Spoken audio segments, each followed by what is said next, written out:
Okay, so you're here because you want to get informed and you want to get there fast, right? Yeah, forget the endless scrolling. We've done the digging. And today we're plunging into a really unusual story. It's a first-hand account from Reddit. The title is I've been stuck driving in an endless highway tunnel for 10 hours. Yeah, it's compelling. And for this deep dive, we're focusing just on this one source, this single Reddit post. Right. Think of us as your shortcut to understanding this, well, truly bizarre experience.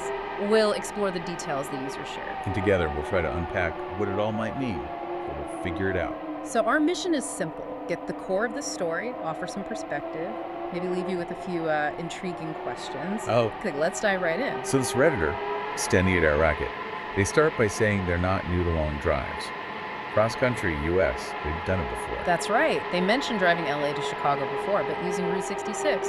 This time, though, they went for the interstates. A different path. Through Colorado, Nebraska, Iowa. So they have a baseline, They know what a normal long drive feels like. Yeah, and the first part of the trip sounds, well, pretty standard for that kind of thing. They mentioned grabbing some sleep in a Walmart parking lot. Colorado, maybe Frisco. Right, and just driving hard. Really long hours, like up to 14 hours a day sometimes. They even admit, food and rest weren't exactly top priorities, which anyone who's done those big drives might get. Seems like they actually enjoyed the solitude, the driving itself. Which is maybe important. That tendency to push it, embrace being alone, could that affect how they saw things later? Well, they even wonder about that themselves in the post, like maybe exhaustion, lack of food. Could that explain it? It shows some self-awareness, at least. Okay, so then comes the stop in Nebraska. Near Kearney, around 2 p.m., after a time change, and this is where things get weird. Definitely takes a turn. They pull into this gas station, sounds pretty run down. Just two pumps, an old shack. And the attendant, Gus, he becomes pretty important, doesn't he? Yeah, even though he's only there for a moment, the user says Gus seems surprised to see them, like he doesn't get many customers. And the restroom situation, a bucket outside, really paints a picture. It does. Sets a scene of remoteness, maybe neglect. And then Gus drops the suggestion, this bitchin' scenic route, further north through Nebraskan peaks. Peaks in Nebraska. Yeah, that stands out, right? And Gus spins these local stories, high school parties, secret makeout spots, even a classic murdered teen lovers legend, typical small town folklore. But what's interesting is why the traveler bites. It wasn't just the stories. No, it was more about curiosity, wasn't it? Wanting to see these local spots, connect with unseen lives. Yeah, like leaving a piece of themselves in different places. Kind of a romantic notion, especially on a solo trip. Feels significant, maybe. Absolutely.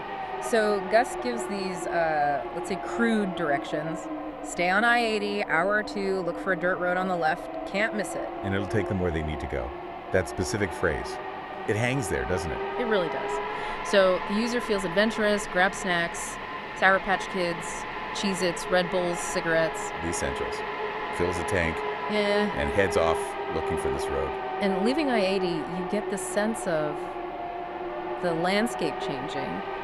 Endless corn and wheat fields, almost claustrophobic maybe. Yeah, that relentless uniformity. Then, boom, there's the dirt road. Can't miss it, just like Gus said. And the traveler feels, what, excited, validated, like, okay, this is real. Finds the road, heads up into these small peaks. Again, Nebraska peaks on a winding paved road now. And they actually enjoy the view, looking down at the farmland, finding some beauty there. It all sounds pretty normal still. Just an off-the-beaten-path drive. Some litter, yeah, but no other people, just them. That isolation continues right up until the tunnel. Yeah. And entering it initially, no big deal. Right, familiar feeling on mountain roads. Tunnels happen. They even mention holding their breath, like a kid's game. A touch of normalcy before. Well, before it wasn't normal anymore. Because that nonchalance fades fast. The tunnel just feels immensely long. No light at the end. Nothing. And then the overhead lights start flickering out, getting fewer farther between, then gone completely. 45 minutes, driving in total darkness, just headlights. Can you imagine? That's deeply unsettling. Oh, absolutely. So the decision to turn around makes perfect sense. Discomfort, claustrophobia setting in, anyone would do that probably. But here's the kicker. They turn around, drive back the way they came for about 3 hours. And still no entrance. Still in the tunnel. That's impossible, right? For a normal tunnel, the realization hits them. Worry, confusion, how can this be happening? 3 hours back the other way. Yeah. Yeah, that just breaks your understanding of space. And the isolation slams down, No cell service, of course not. Deep in a tunnel. And who would they even call?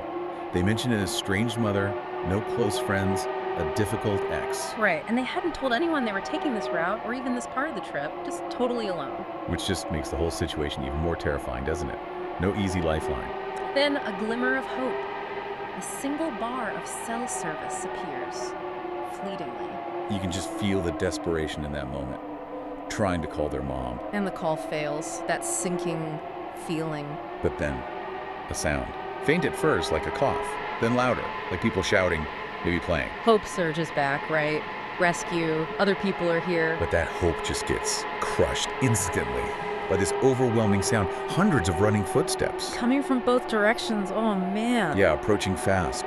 The ground vibrating, cars shaking, pebbles falling from the tunnel roof. Just pure primal terror. They scramble back in the car, lock the doors, just want to disappear. And then, silence. Yeah. Just as suddenly as it started, the sound stops. Complete silence again. They just sit there for an hour, maybe more, just completely shaken. What was that? Which leads us to where they are when they write the post. Almost 10 hours stuck in this tunnel. 10 hours, gas is low, supplies dwindling, those Sour Patch Kids, Cheez-Its, couple of Red Bulls, half a gallon of water. Not much to go on. And writing that Reddit post becomes like a message in a bottle. A way to cope, maybe. To ask for help from anyone out there. And the paranoia starts creeping in. About Gus. Did he know? Did he send them here on purpose? That uncertainty must be agonizing. What do? Keep driving, stay put, risk running out of gas. And the fear of whatever made those sounds, it's hanging over everything. It's telling that they mentioned being grateful for cigarettes. Just something, anything for comfort. It's really desperate play, isn't it? Any ideas, any advice? So the Reddit comments start rolling in, and they're all over the place, as you'd expect. Some people fixate on Gus's words, right? Take you where you need to go. What does that mean? Others are more practical. Check Google Maps if you get service back, which seems unlikely at this point. And of course, people questioning the whole mountains in Nebraska thing. Lots of skepticism there. Then you get theories, road psychosis, where long drives mess with your head, or just being completely lost, perception warped. And then the darker stuff starts. Yeah. The idea that Gus sold them out somehow to whatever's in the tunnel. Yeah, that's chilling. And someone warns about U-turns maybe not being allowed in an infinite tunnel. It mentions doors. Super creepy. It pushes the traveler, and us reading it, to think about what they might actually need. Is it literal or something else?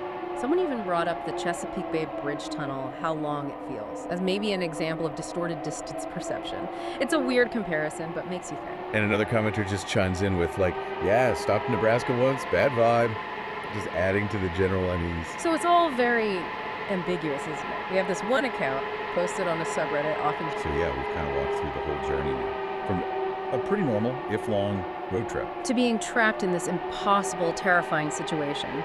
10 hours in an endless tunnel. It really does make you think, though, about perception, reality, suggestion. What happens when you step off the map? Yeah. And maybe take a second to consider all the possibilities, what the poster went through, what the commenters suggested, psychosis, supernatural, getting lost, Gus. And maybe think about that initial motivation the traveler had, that desire for connection, for leaving pieces of themselves behind. So here's a final thought to leave you with.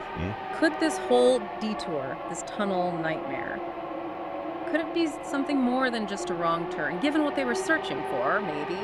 What does it actually mean to arrive where you need to go? Maybe it's not about a place on a map at all. Definitely something to chew on. If you're intrigued, you can find the original thread, plenty of discussion out there about stories like this. It's interesting to see how people react online. Well, thanks for joining us for this deep dive. Yeah, thanks for listening.